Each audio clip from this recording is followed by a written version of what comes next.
when you're used to not having boundaries, it is really, really scary to start um, to start enforcing them. And I think there's like to answer your overall question of like, well, what if I go overboard? I would say like go overboard. That's a win. Like that's a go you. Like you, I don't know. Let's say someone was slightly unpleasant, and you really like, I don't know, had to go at them. Good on you. Like, I mean, it's not where you want to be long term, but like it's a step. It's an experiment.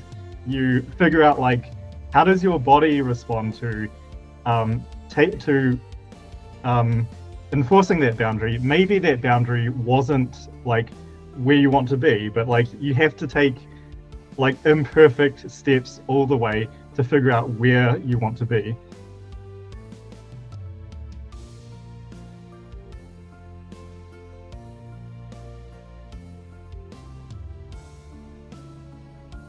Hey, so in this day and age, the point in history that we all live in, we, of course, are all kind of recovering from these survival mindsets, these narratives that we have learned from trauma, frankly, you know, from survival scarcity situations that involve relating to ourselves in this way of shame.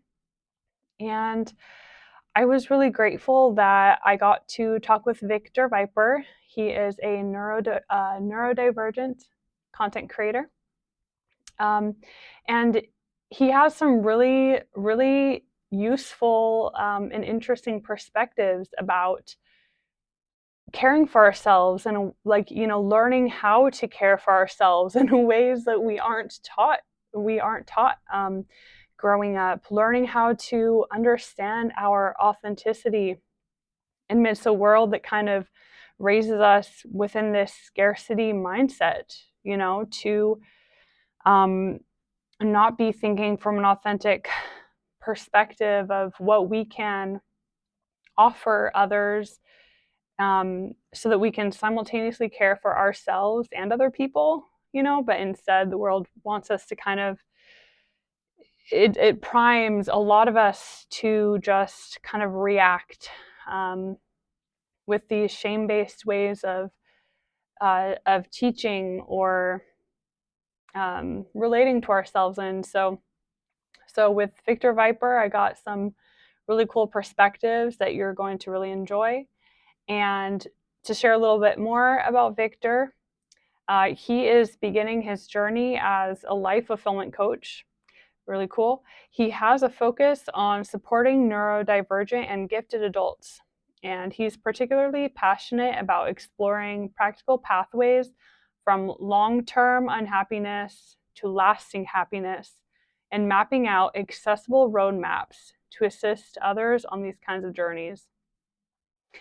So if you want to learn more about Victor, what he does, get in touch with him, learn his perspectives, you can check out or subscribe to his content from the link that I'm going to include in the description box. And he's also open to direct messages on Instagram.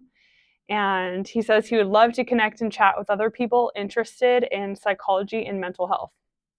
So this is, really, really exciting for me to share this chat with you. It's so important for us all to continue expressing these ways that we see the world in, and continue connecting with fellow people on this basis. So yeah, enjoy. Well, I wanted to talk with you more today because I'm really intrigued in your ideas about self-care. And just in general, I feel like it's something I'm trying to learn for myself on my own journey, what these different parts of self-care are. So I was wondering just kind of what is an an overview of your perspective about self-care. Yeah, an overview of, okay, well, I think I'd start off by saying that self-care is really individual. It's very personal. What it looks like, I mean, there's no point copying someone else unless they, happen to like have similar needs to you. So I guess I'd start off with that. Um, I guess also like ideally self-care is like a natural expression of self-esteem and self-confidence, self-love, and so on. But that's only in the very ideal case when we're kind of instilled in that in us in our childhood. And I think kind of when some of us have to learn that as an adult, then there's a lot more manual building of that and kind of being like, well, hypothetically, even if you built up your self-esteem, for example, manually, it would still require a lot of experimentation to figure out, well, okay, I love myself and I'm going to take care of myself, but how the heck do I do that? And that probably comes about through a lot of experimenting, listening to your body, and I guess in some sense, like the difference between getting there as a child and as an adult is like, well, your parents ideally they would have, let's say, noticed you in these like emotional responses. Maybe you hurt your leg or something, and the care that they show you, um, practical care, and then like the emotional care. It's like, well, now chances are your parents aren't looking after you in that way now. So it's like you kind of have to emulate that even though you don't have a script for it, and kind of so you do have to kind of explore, well, what does that look like for me if I were caring for someone else but it's myself, then what do I need and what makes sense to give to this person. Yeah. Okay, I definitely resonate with that idea that as we're in different phases of our life, we have to learn to care for ourselves in different ways. Like you're talking about the difference between being a child and the role of self-care that looks different then than it does now when we're adults, or through other changes of our lives. The self-care can really take on a different a slant. And I really like also that I've listened to you talk before about these ideas of making sure that our self-care is really individualized for ourselves personally. So I was just wondering if you could share more of your perspectives on that, like how to know if something is authentic for you personally. Yeah, sure. Yeah, and that's a great question. Like if it's individual, then how how do we figure it out? Like it's tricky from that angle. I think as a general principle, the feedback you're going to receive feedback on what works and what doesn't, and you receive that through your body. Like, for example, the more emotionally attuned you are to your body, you'll know whether something just feels good or not. I mean, not everything that feels good is healthy, but like in general, if something feels really bad, it's probably not the right thing. So yeah, the first clue is our emotions, and it's useful to think about emotions actually include like bodily signals as well. Like if you're hungry, that's an emotion. That's a signal. Um, if you're let's say if your heart is racing, we might not call that an emotion, but like there is like some association there which is worth investigating. Like do I feel anxious? Do I feel angry? Do I feel unsafe or triggered? And so like yeah, listen to your emotions. If the emotions aren't obvious, and emotions can become less obvious when you have a long period of time where you kind of if you suppress your emotions, if you don't listen to them, there's this kind of phenomenon where they become more like physical symptoms. You might literally have a headache instead of being like upset. And the headache is just another way of your body saying, there's something not right. But then when those signals are more physical, it's harder to um, understand them unless you really try over a long period of time. That's where you might do like journaling, and basically, if you if you pay enough attention to that, you can't really get worse at listening to your body if you like try consistently. And if I throw in a weird analogy I was thinking of recently, it's like suppose suppose like there's your body and then there's yourself, and the body is kind of includes your emotions, and it wants to be understood and it wants to be listened to and taken care of. And let's say yourself is a bit more, let's say, why to be logical or cognitive because of certain like upbringing or trauma or whatever.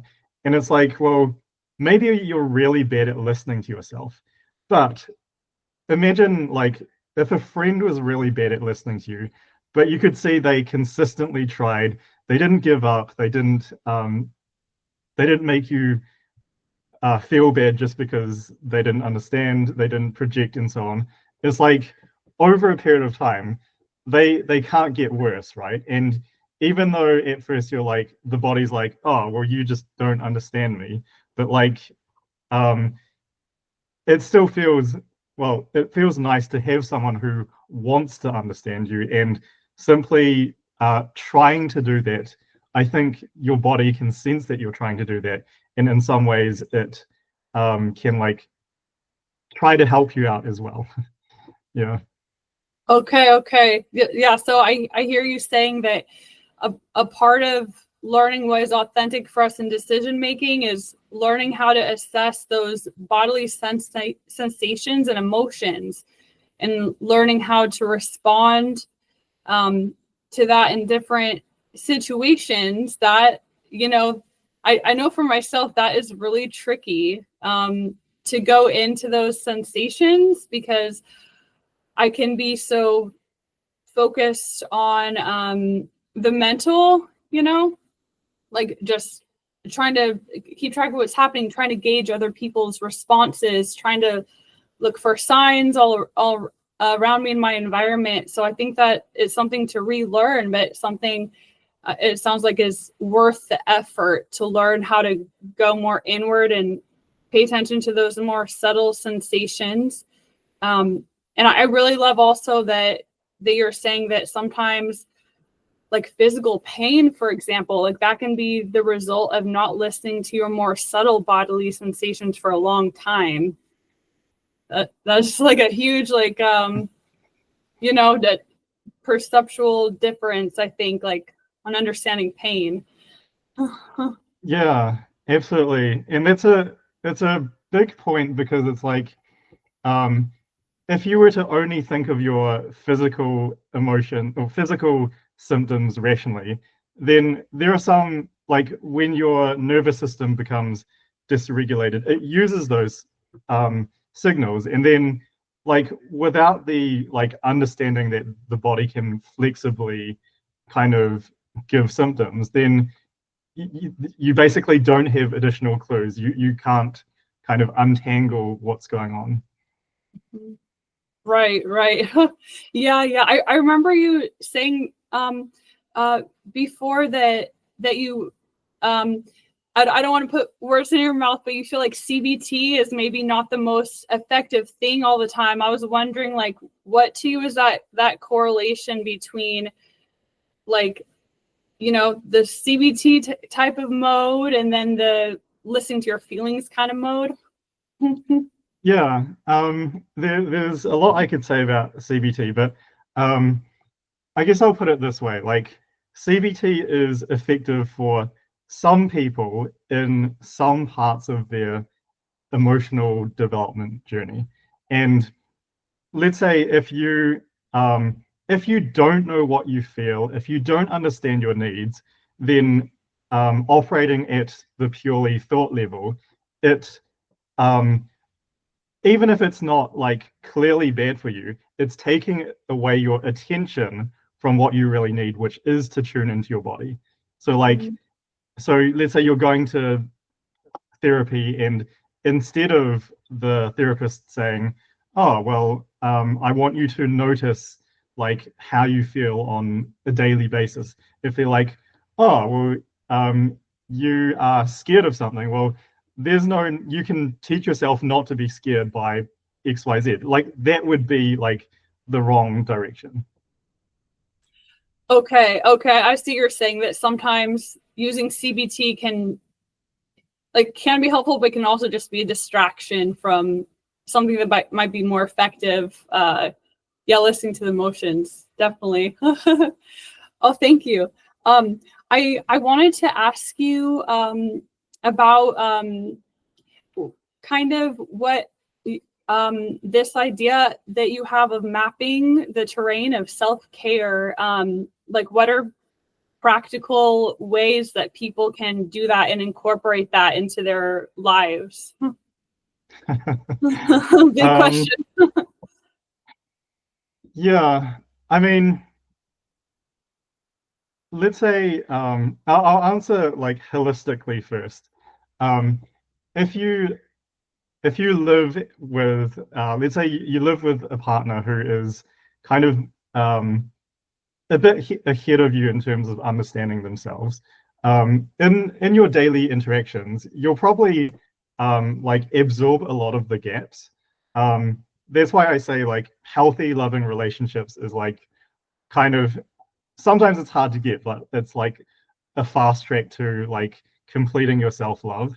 Um, yeah, so like let's say, I don't know, you're cooking and you're really stressed out, and you know, maybe your partner's really chill and they're like, oh, like, you know, and they might help you realize, well, you know, sometimes cooking works out, sometimes it doesn't. Like we can all accommodate and so on. And like that kind of, that might help you realize, oh, well, oh, I'm really like stressed in this situation, and why is that? And um, you might link that to maybe you're just generally stressed when you're doing something which affects someone else, and then you might trace that back to, I don't know, let's say maybe you used to get really bad feedback from a parent or a partner for things like that. So yeah, firstly, relationships give you a lot of like um, comparison, so to speak. You can compare your map with someone else, and you can kind of help each other like figure out different perspectives. And I say that's really effective because um, sometimes it's hard to like achieve the same gains in therapy. Like in therapy, you can't simulate, oh, I'm cooking with my therapist and do I feel like I'm in a safe environment or not? So yeah, that's just one thing to put out there. Maybe on like a more like direct uh, level of this like mapping development, I would say, well, look for people who produce maps, and like for example, like I would love to build a more complete map and um, specific resources for those maps, and for sure I would publish that, and I'd be like, oh well, this is kind of, it's just, you know, everyone's different, but this is one kind of sensible ordering of specific skills. And yeah, I guess there are some parts of the map which are really quite concrete. Like almost everyone agrees that self-esteem, self-love um, is the base. And I would say that boundary work is really, really underrated. And I feel like boundaries are like the next step on from like emotional regulation, well, understanding your emotions and emotional regulation. And boundaries come before like I'll call it broadly success. Okay. So first comes that essential groundwork of the self-love and the self-acceptance.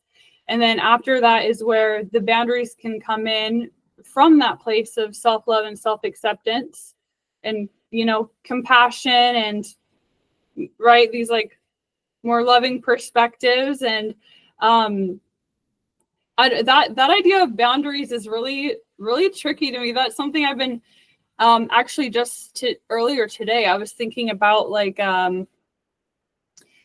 it's something that I was reading on Reddit. Somebody was talking about, being kind of like having teeth, having claws, so to speak, like using these more gritty ways of maneuvering in different environments. I'm like, for me, I normally would, I guess, is a part of that self-love aspect. I normally kind of judge myself and being like, I'm a bad person if I'm kind of gritty, claws out to protect myself. And, always kind of being very concerned of the other person. And I don't know what are your thoughts on like the balance between having no boundaries and then being wary that like the boundaries, like it could go overboard or I could become a bad person, Yeah, I get what you mean. Well, firstly, I'd establish that one way to think about boundaries is that boundaries are how you choose to show up for yourself. And, we often think of boundaries being like, how do we keep people away if they're being weird? But that's not a complete picture at all. It's boundaries are first and foremost about your relationship with yourself, like knowing what you want and need and how you choose to kind of how to follow that in real life.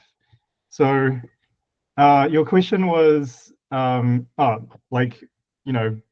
if you're starting out trying boundaries, yeah, I would say that when you're used to not having boundaries, it is really, really scary to start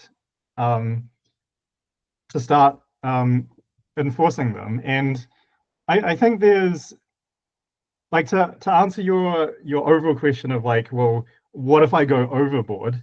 I would say like go overboard. That's a win. Like that's a go you. Like I don't know, let's say someone was slightly unpleasant and you really like, I don't know, had to go at them.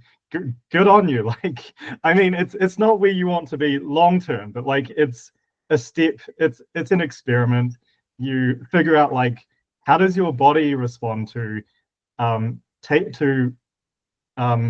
enforcing that boundary. Maybe that boundary wasn't like where you want to be, but like you have to take like imperfect steps all the way to figure out where you want to be. And it's important to like accept whatever comes out of that, because in some sense, like you have every right to put your personal boundaries wherever you want. Like there is no reason to like if someone doesn't agree with your boundaries, usually that's because they benefit from you not having those boundaries. And another way, so like if you're not willing to like do the wrong boundaries, then you'll just stay where you are, which is also doing the wrong boundaries, just in a way. And socially, I'd say that boundaries are like, it's like giving people guidelines on how to love you. Like, let's say you like to be in bed by 10 p.m. and if you're talking with a friend, it's your best friend, you're having a really good chat, and it's like, I don't know, 9:30, you need to go home with something. Like when you say, oh, it's my bedtime, I really enjoyed this conversation, but I better head home.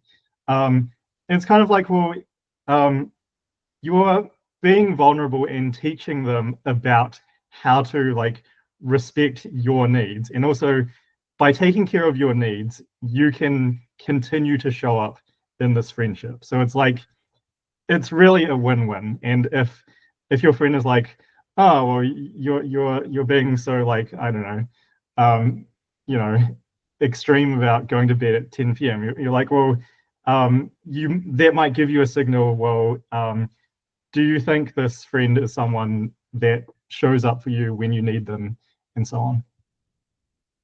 Okay, I really love that using boundaries is a way to love ourselves and help other people love us, like you said, know how to love us, and help us to even find what those kind of authentic, compatible relationships are, where all parties can actually support each other. And I really love also your perspective that we need to be compassionate to ourselves as we experiment and sometimes go overboard and be okay with it. But I mean, I think that when we have that conviction that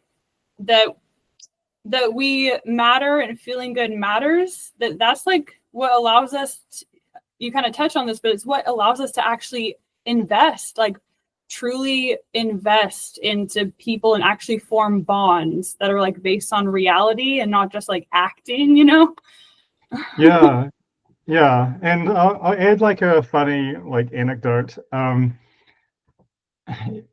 Again, like relating to like your concern about like going overboard with boundaries. I tend to find when I overreact, and I'm like, man, did I go a bit too much? And I might ask someone who is present, or a friend, and they're like, no, I love that you were like really rude to this person. And it's just funny how like people really tend to like like cheer you on for standing up for your boundaries, because like people recognize it's an important thing. It's a really admirable, like brave sign of self-love. That's true. It really is brave. And yeah, and that's true. Like sometimes when people do kind of, I don't know, stick it to them or whatever, whatever kind of phrase you use when people are like that, I'm like silently cheering them on. And I'm like, I'm not able to do that, or I'm not going to do that, but I'm like, I appreciate other people do it. So yeah, that's really true. We need people like that who will just be forthright and yeah, and we all need that in us in specific circumstances. We need to access that part of ourselves. Yeah, thank you. I have some questions here, but I also wanted to ask, is there anything specific that you're wanting to talk about or that's on your mind right now? Yeah, kind of. There was two of your questions had something that I wanted to respond to, but because I had so much to say, I forgot what I wanted to respond to. I relate to that. Yeah. Let's see. I think it was something vaguely to do with kind of the difficulty of figuring things out, figuring out self-love as an adult. I'm not sure. Maybe it'll come back. So if you have further questions. Okay, sounds good. Yeah, so fly back in. I was wondering about your perspective about shame and blame. I know that it's like you definitely identified this as being like kind of having an ineffective role in communication or relating to ourselves. I just was wondering, just whatever direction you want to take it, like if you could elaborate on your thoughts on that topic. Yeah, sure. I guess broadly speaking, I, I'm I'm a fan of Brene Brown's work on shame, um, as well as other topics. Let's see. I think in the most general sense, I feel that shame never really achieves what it supposedly sets out to achieve. Like, let's say a child does something that their parent doesn't want them to, and then the parent uses shame to be like uh, to disincentivize the child doing that, and it's kind of very generally, it's always like a short term. Okay, you prevent it, but at the cost of the other person resenting you, and then like that resentment and kind of the um, let's say like why it leads to resentment is because the other person needed something else in that situation. Like maybe they needed like collaboration, maybe they needed education, maybe they needed to be listened to, and then they would have like the space, the capacity to understand and let's say cooperate in not doing that thing that conflicts with what you need from them. And yeah, because of not just because shame itself is um well, okay, shame itself is already like really like really bad on an emotional level, but also the absence of the things, like it blocks the other things that the person really needs. So that's kind of my general view.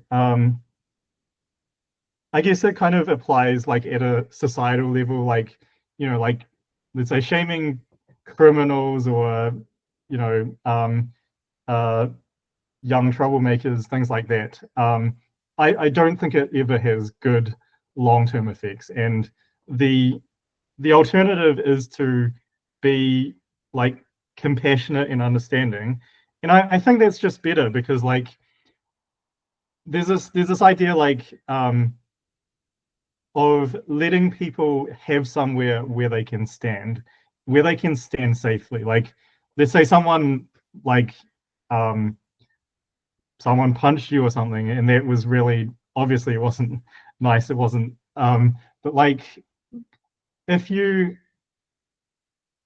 if you use shame, then they're like, oh, well, there's no room for collaboration. There's no room for like repairing the relationship. And yeah, I guess if you don't allow someone that someone or just yourself, if you don't allow someone to be where they actually are, then you're not meeting them where they actually are.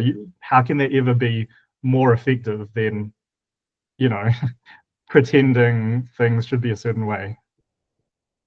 Right. I love that. And hearing you say that, it actually brings up the phrase, like, give a man a fish, he eats for a day, teach a man to fish. Like, it, yeah, like you're saying, like it can kind of ruin or badly damage that teamwork aspect, that trust aspect that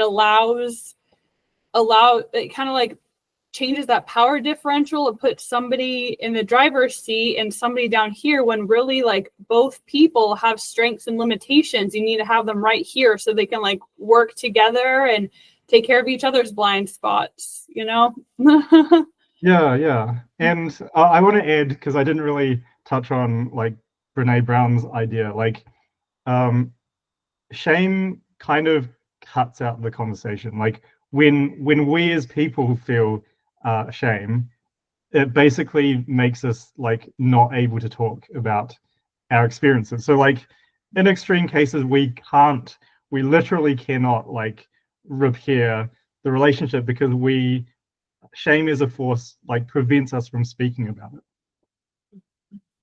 Right. Oh, that makes total sense to me because a part of like grieving and integrating pain for at least me and in my life, like it's had to include talking to people about it. And like you're saying, if I'm ashamed, then it stops that conversation. It stops the growth of this part of me. Yeah.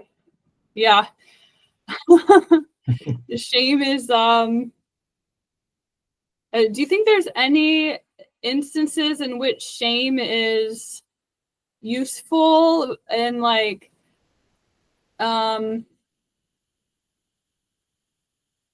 I don't know. Do you think that shame is ever useful in any kind of way?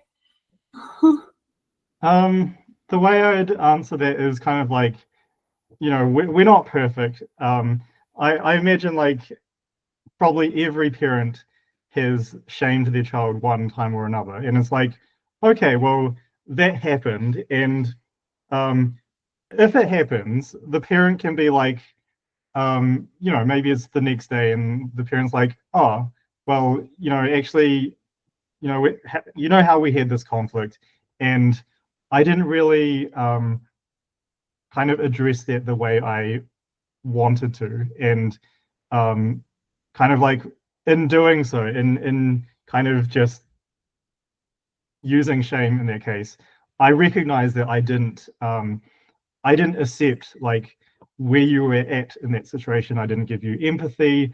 I didn't really explain in a compassionate way why I would have preferred something else. And it's like, maybe the parent asks for like forgiveness and teamwork to like to do better next time. And it's like, to me, those like you could call it like a fracture and then repair. And fracture then repair in relationships is like when it contains that kind of vulnerability, is like in some ways like that is so much more enriching. Like it sounds weird, but then it's more enriching than not having had any conflict in the first place. And it can really create like a deep trusting bond and all that. So like bad things can really turn into really good things as well.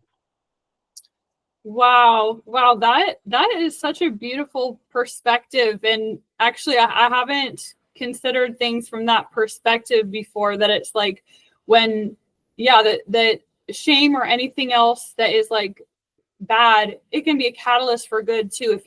If you don't have it stop right there, like you're saying, it can cause people to have that repairing and come together closer, and have a better understanding of each other's needs, and continue learning how to better honor each other, like you said before, know how to love each other.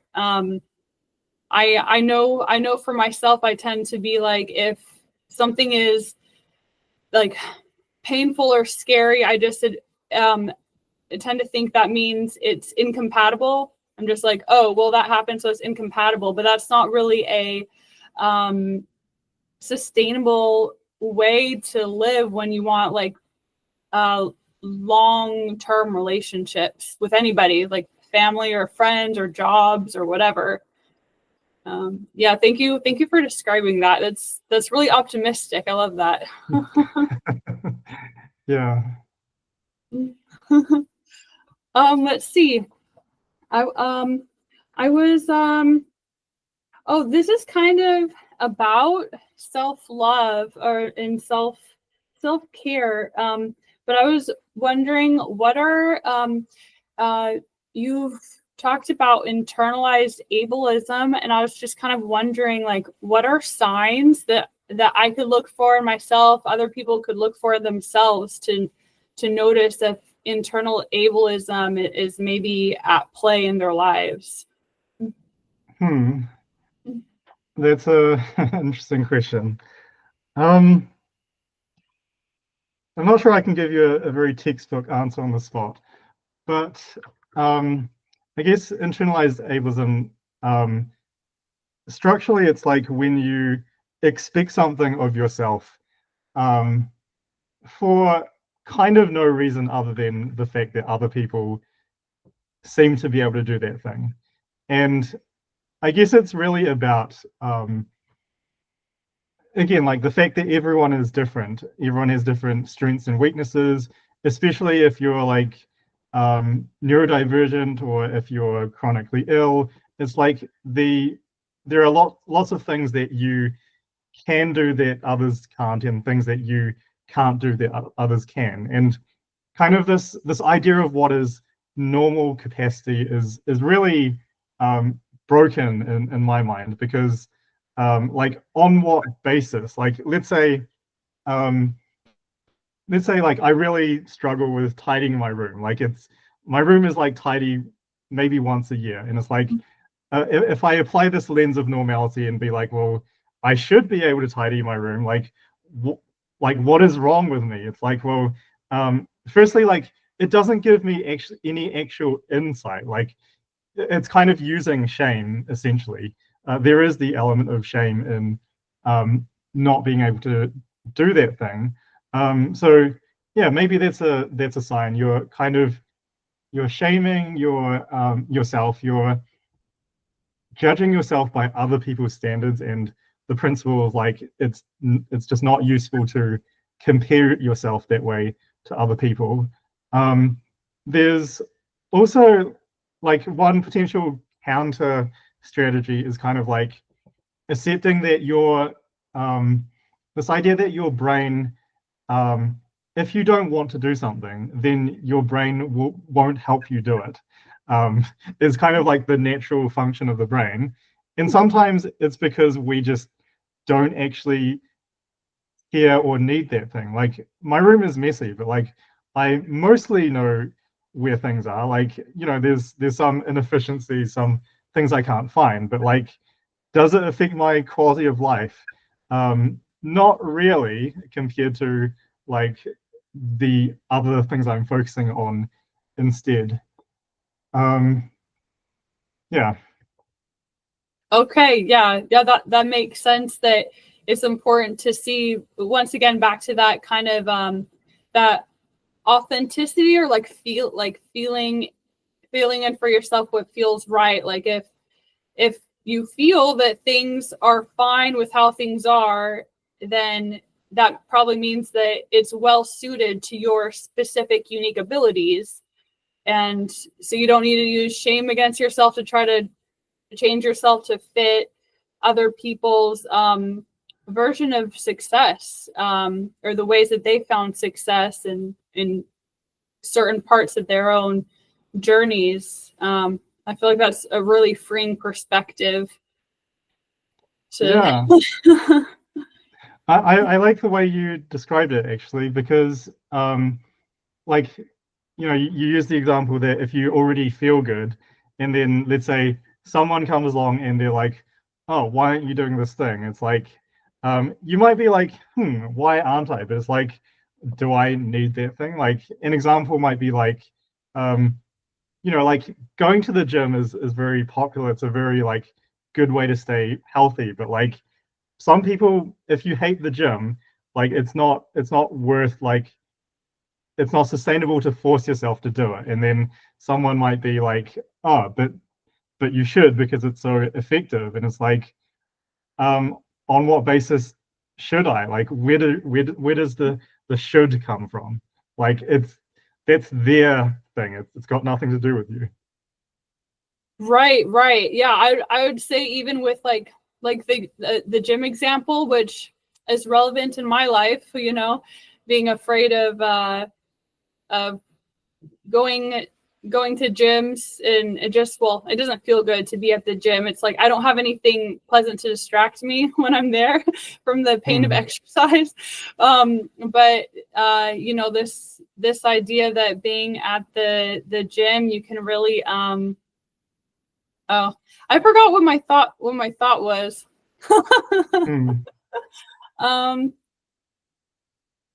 Let's see. Anyway, something about the being at the gym, it can be difficult because you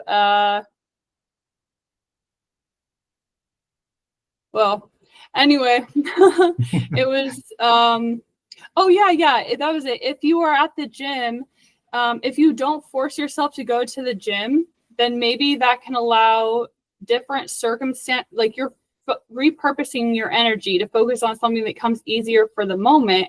So maybe that means that you'll be able to get yourself in some kind of different circumstance, whatever that is, to where the gym does become accessible. But that is like sometime in the future or something. And anyway.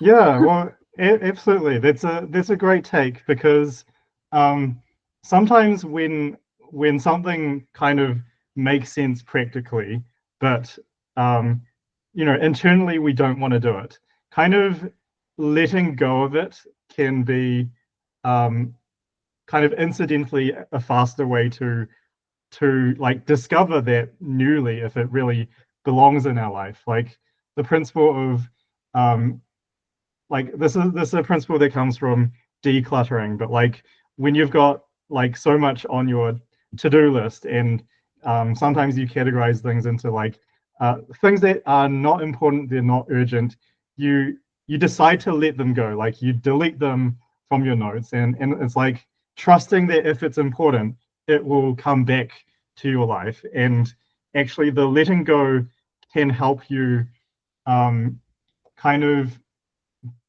like you say, like the example of taking care of your most immediate needs until maybe one day it fits in your life, if it's right for you. Oh yeah.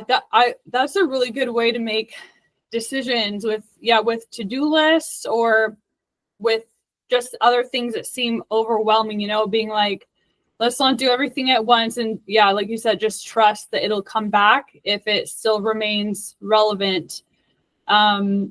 Yeah, I think that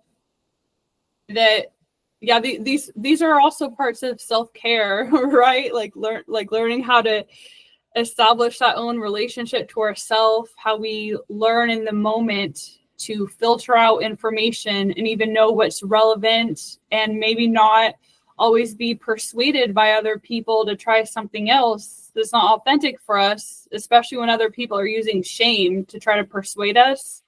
Like you said, if somebody's using shame, they probably are doing so because they're going to benefit from it somehow, but we might not benefit. Yeah. I remembered my earlier thought now. Oh, yay. So it was about you mentioned like it was challenging for you to kind of you mentioned like kind of being more attuned to what other people might be like perceiving or reacting to you than on yourself. And I think one way to think about that is like we all have limited attention. So like let's say you're going to have, let's say, like anxious thoughts or like overthinking about certain things, and that's fine, and you can like allow that to happen, while also if you kind of gently nudge your attention towards your own needs and how you feel, it's kind of like the goal isn't to cure overthinking or whatnot. Like overthinking has some certain function. It's a natural like property of our nervous systems or our minds. And so, but we can just by like steering our attention, we can kind of ease a bit of that, as well as like get what we actually need. And I think there's something else I want to say about that. Like I relate like personally to most of my life is lived inside of my head. So like I guess it's been a lot more recent for me to really focus on what I'm feeling. And I think maybe what I want to say was like is like the listening to your body, it comes um before the things like CBT, like the things like trying to um, examine the root of like certain troubling thoughts. And maybe there was something else. Yeah, I'm not sure. Yeah, I know how that is. Yeah, I really love thinking about, just paying it more attention to the sensations in the body. I definitely relate to that feeling like things are lived more through my head or from that external perspective. And like you're kind of saying, we have limited energy and limited resources. So it can help to be like, we can put our perspectives on those inner bodily sensations to recenter, because that is like what is actionable and relevant to us now, and not just like a fun theoretical idea. I think I don't know, do you relate to it kind of being like you tend to like love thinking about like ideas and possibilities so much that sometimes it's like, oh wait, is that even relevant to me personally? Like Yeah, absolutely. I love collecting ideas, and sometimes it's ideas that will never impact me, but like I think it's kind of a separate need. Like it's a, let's say, it's a creative need. And so I think that's kind of legit. But listening to your body is also a legit need. right. The body and the mind. You need both to be happy. Yeah. I guess talking about like the difficulty of like being someone who lives in my head and then trying to explore this like way less familiar, way less comfortable thing. Like there's no great insight here, but like just doing it is the important thing. And like it's not helpful advice, but maybe like the one angle into it is like there are lots of different ways to tune into our bodies, and kind of I think it's helpful to explore like which ways we're less resistant to. Like let's say, for example, I've always been resistant to um, meditation. Like let's say if I've been to like public meditation classes. I have a good time when I go, but I'm just never going to do it in my own time. And it's like, well, you know, I could analyze logically like why I don't like it, whatever. But like the logic doesn't matter. The fact is just that I'm not going to do it. That's a fact. And if I accept that fact, I can be like, okay, but what are things that I might be open to trying? And kind of going for the path of least resistance. Like, for example, I've literally picked like the laziest ways to tune into my body. Like sometimes it's just counting to 10 while breathing. Sometimes it's one of my ways is just lying on a yoga mat in like it's called a psoas release pose, but it's literally just lying in a comfortable position, and I just lie there for like 10 minutes while listening to some songs that I like, and that is a way to kind of tune into my mood as well as be like, oh, like where do I feel like any discomfort or aches in my body. Another simple one I do is I think it's called like a breathing square or something. Like you breathe in for 4 seconds, you hold, and then breathe out for seconds, then you hold. And the idea behind that is like apparently there's like a vagus nerve ending like somewhere in our diaphragm, and kind of breathing, singing, those kinds of things can like stimulate the vagus nerve, which is a way to like encourage your nervous system to relax. Okay. Yeah. I love that there's the scientific reasoning behind doing this activity that comes naturally to you. And I think maybe that's something that's tripped me up in the past, of feeling like I have to force myself and use logic to try to get myself to do healthy things, healing activities.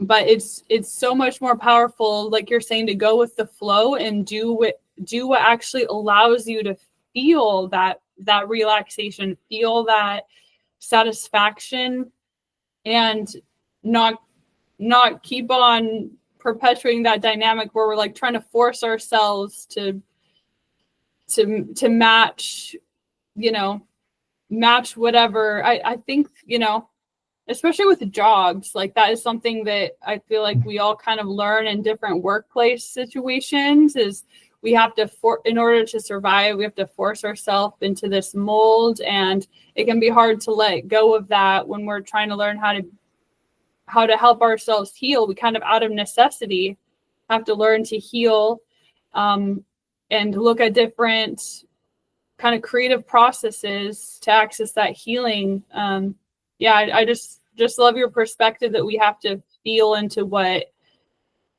comes naturally to us. Yeah. Like you it's not effective any other way than to accept where you're actually at, right?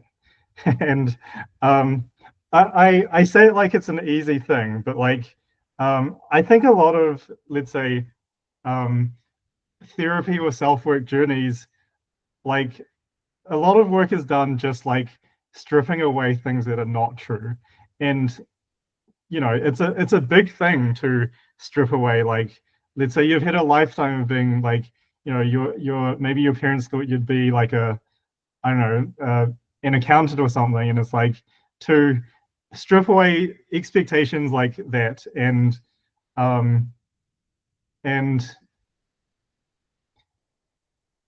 yeah, like so much of the work is getting rid of the shoulds and being like, well, where am I actually? And like when I think about it, one of the definitions of self-esteem being like healthy self-esteem isn't just thinking you're really great and you're the best and so on. It's actually like having an accurate appraisal of yourself.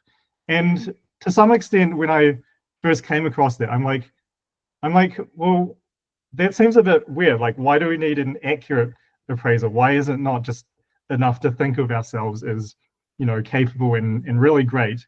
But it's like, well, if your view of yourself is distorted, then on a practical level, you're not kind of catering to like what works for you, but on I guess on a deeper level, it's like you're not actually seeing and accepting yourself. Okay, right.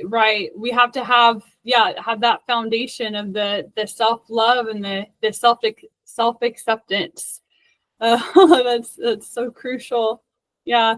I really admire so much the lengths you go to critically analyze, like how we can have different narratives involving self-love and self-care and self-acceptance, to make it accessible, make these essential things that all humans deserve to have, to make it like emotionally acceptable for more people, that we might hear stuff in pop culture, but it's not emotionally accessible until you hear it said in a certain way, So yeah, I just think it's so cool that you put so much effort into this, and that you really care. Like I really get that feeling you care about people, you care about having,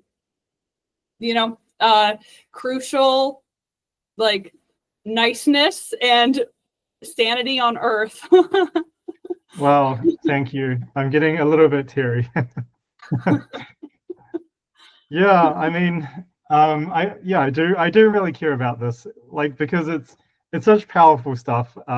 I do think, everyone deserves it, and it's like on some level, I don't know if I'm right or not on this, but like in some ways, it's not rocket science. Like the ideas are so simple but so powerful. It's like in a way it's not more complicated than math, right?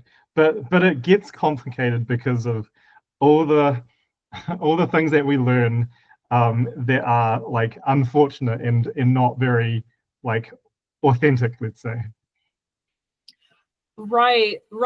Yeah, it takes effort to learn what is authentic to us. And you're one of the people out there helping other people to access this authenticity for themselves. I was wondering if there's any kind of offerings that you have that you want to share with people, to be made known, to give more insights into your perspectives about self-care, about authenticity. Yeah, thanks for asking that. I don't have much at the moment. Like I would love to kind of build out more in the future. This sounds kind of funny, but like the thing that I would think of floating is my meme page. Oh, it, it means so much to me, but also like you know, I want to like make, you know, free videos on YouTube and so on, and I'm kind of thinking about all that, but like you know, I need a place where, well, ideally people could follow me at some starting point, and kind of the only thing I've really got a little bit further along in that is my meme page. And if I ever like release like free content about mental health, probably I would like promote my YouTube page on my Instagram and things like that. So yeah, it's kind of more like a what do you call it? Like a not a waiting list, but like a you know what I mean. stay tuned. Stay tuned. Yeah. More to come. Preview, little trailer, teaser trailer. Yeah. Yeah, exactly. Cool. Well, I'm excited to learn more about the things that you do continue to offer in the future. I definitely find a lot of benefit from your perspectives, and yeah. So thank you so much. I'm so glad that we got to talk. Thanks for sharing your perspectives. Yeah, and thanks for, you know, organizing this and yeah, having a chat that you'd like to share with other people as well. Yeah, I really enjoy this stuff.